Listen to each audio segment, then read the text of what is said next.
President Trump, who is threatening China with stiff tariffs and other restrictions, opted not to label the country a currency manipulator despite campaign promises that he would do so.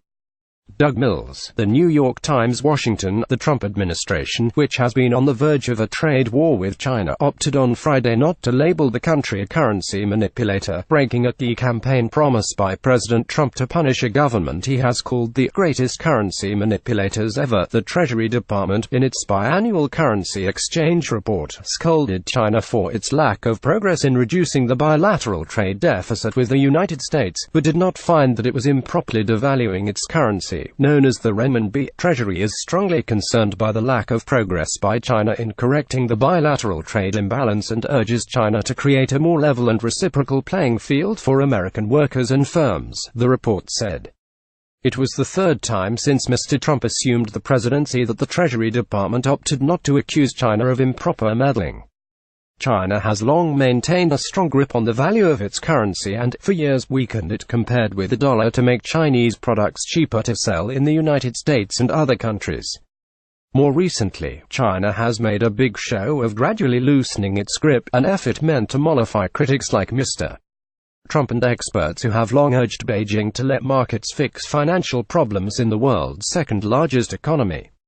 China had a $375 billion trade surplus in goods last year, the largest of any of America's trading partners. That gap has become a frequent target of Mr. Trump's, who has cited the trade deficit with China as a main reason for his administration's aggressive approach, including the tariffs and investment restrictions he has threatened. But Mr. Trump may have been persuaded not to label China a currency manipulator by business executives, who have warned the president that such a move could be disastrous for American companies. In his first months in office, Mr. Trump was surprised by the opposition to his plan to label China a currency manipulator, always a popular line on the campaign trail. In a meeting with business leaders last year, an executive of one of America's largest exporters told the president that labeling China a currency manipulator could be harmful for his business, a person briefed on the discussion said.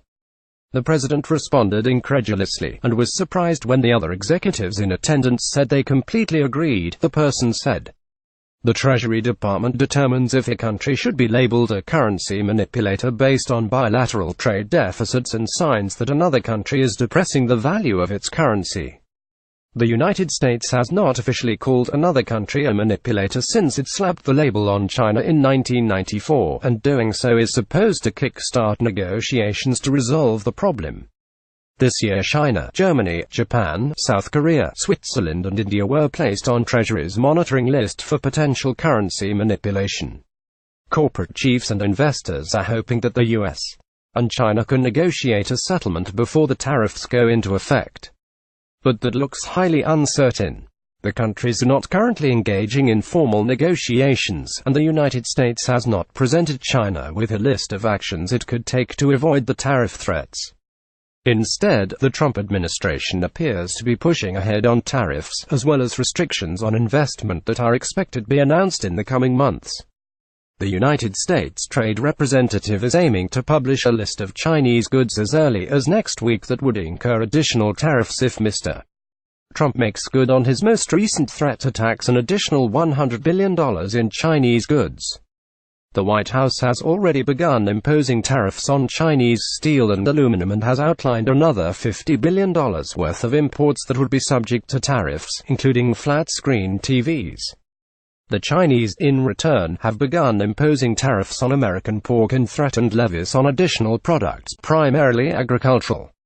A version of this article appears in print on April 14, 2018, on page B3 of the New York edition with the headline, U.S. declines to call China manipulator of currency.